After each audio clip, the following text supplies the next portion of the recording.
যে আমরা যেভাবে আসলে জিকিরের চর্চাটা করি, জিকিরের প্রশিক্ষণ নেই, আমাদের বাংলাদেশ সহ অন্যান্য এলাকার ওলামায়ে কেরাম, কিছু ওলামায়ে কেরাম এভাবে জিকিরের আপত্তি তারা করে। তারা বলে যে দলিল প্রমাণ ছাড়া আমল করা যাবে না, এবং তাদের এই কথাটাও ঠিক। তারা বিভিন্ন দলিল দেয়, যেমন সূরা মুহাম্মদের 33 নম্বর আয়াতে বলে, হে ঈমানদারগণ, তোমরা আল্লাহর আনুগত্য করো আর রাসূলের আনুগত্য করো, আর তোমাদের আমলগুলোকে নষ্ট করে দিও না। অর্থাৎ আল্লাহ রাসূল যেভাবে চলতে বলছে করছে সেভাবেই সব কিছু করতে হবে। আর একটা দলিল আছে সূরা আন-নিসার 59 নম্বর আয়াত, হে মুমিনগণ, তোমরা আনুগত্য করো আল্লাহর, আনুগত্য করো রাসূলের। যদি কোনো বিষয়ে তোমাদের মধ্যে মতভেদ ঘটে তবে তা আল্লাহ ও তার রাসূলের কাছে ফিরিয়ে দাও, অর্থাৎ কোরআন ও সুন্নাহর দলিল তালাশ করো।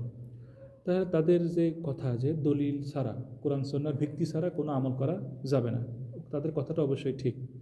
তাহলে আমরা যে বসবো, আমরা যে কথা বলবো, আমরা যে জিকির করব, তাহলে এগুলোর আমরা দলিল পাবো কোথায়? দলিল আছে হচ্ছে সহি মুসলিমের হাদিস নাম্বার হচ্ছে 6639 এবং সহি মুসলিমের হাদিস নম্বর 2700।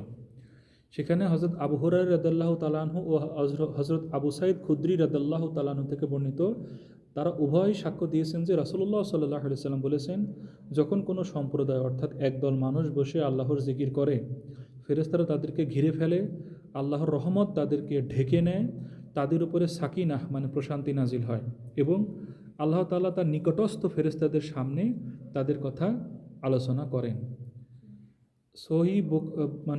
সহি বুখারীর আরেকটা হাদিস আছে 7405 নম্বর হাদিস, বান্দা যদি আমাকে কোনো মজলিসে সমাবেশে স্মরণ করে তবে আমিও তাদের চেয়েও উত্তম ফেরেশতাদের মজলিসে স্মরণ করি। তাহলে আমরা যে জিকিরগুলো করবো এটার দলিল আছে, অহেতুক কোনো বিষয় না। তো দলিল তো পাইলাম, তো দলিল পাওয়ার পরেও আমরা যে আজকের আয়োজন, আমাদের জিকিরের যে আয়োজন, আমরা এটাকে আমল হিসেবে নেব না, তাহলে বিতর্ক শেষ। এবং আমরা এটাকে আমল হিসেবে নেব না, আমরা এটাকে কী হিসেবে নেব? এটা একটা ক্লাস, এটা একটা প্রশিক্ষণ, এটা একটা চর্চা। এই ক্লাস, প্রশিক্ষণ বা চর্চা আমাদের পরবর্তীতে আমরা যে জিকির করব একাকী অবস্থায়, নামাজের আগে পরে, সেই জিকিরের জন্য এখনকার যে প্রশিক্ষণ, ক্লাস বা চর্চা, এটা আমাদের তখন সাহায্য করবে। অর্থাৎ এখন যে আমরা সমবেত হয়ে আল্লাহর নামে জিকির করব, এইটা আমাদের পরবর্তী আমলের সহায়ক বা সাহায্যকারী। তাহলে দলিল থাকা সত্ত্বেও আমরা বিতর্ক এড়ায় যাওয়ার জন্য আমরা এটাকে ক্লাস বা প্রশিক্ষণ বা চর্চা হিসেবে আমরা এটাকে নেব, এবং এটাই আমাদের চিন্তাধারায় থাকবে। খুব ছোটো ছোটো করে কয়েকটা ফজিলত শুনবো জিকিরের। সূরা আর রাদের 28 নম্বর আয়াতে বলছে জিকিরের মাধ্যমে অন্তরে প্রশান্তি লাভ হয়। সূরা আল বাকারার 152 নম্বর আয়াতে বলা হয়েছে, বান্দা আল্লাহকে স্মরণ করলেও আল্লাহও তাকে স্মরণ করে। সুনানে তিরমিজির 3377 নম্বর হাদিসে বলা আছে, জিকির আল্লাহর নিকটে সবচেয়ে পবিত্র ও মর্যাদা বৃদ্ধিকারী আমল। সহিহ বুখারীর 6405 নম্বর হাদিসে বলা আছে, সমুদ্রের ফেনা পরিমাণ পাপ থাকলেও জিকিরের বরকতে তা ক্ষমা হয়ে যায়। এরকম অসংখ্য দলিল আছে জিকিরের, এবং একত্রিত হয়ে মজলিস করে আল্লাহর জিকির করারও দলিল আছে। সব কিছু ঠিক থাকার পরেও আমরা এটাকে আমল হিসেবে নেব না, এটা একটা প্রশিক্ষণ, ক্লাস বা প্রশিক্ষণ চর্চা হিসেবে নিলে সকল বিতর্ক এটা শেষ হয়ে যায়। তা আমরা এখনই শুরু করবো ইনশাআল্লাহ। আমরা এখন সূরা ফাতিহার একটু তালিম করাবে আমাদের ভাই, আসছে আমাদের মধ্যে ভাই, তালিম করাবে, এবং তালিম করানোর পর আমরা ইনশাআল্লাহ জিকির শুরু করব। ভাই তালিম করেন। أعوذ بالله من الشيطان الرجيم أعوذ بالله من الشيطان الرجيم بسم الله الرحمن الرحيم بسم الله الرحمن الرحيم الحمد لله رب العالمين الحمد لله رب العالمين الرحمن الرحيم الرحمن الرحيم مالك يوم الدين مالك يوم الدين إياك نعبد وإياك نستعين إياك نعبد وإياك نستعين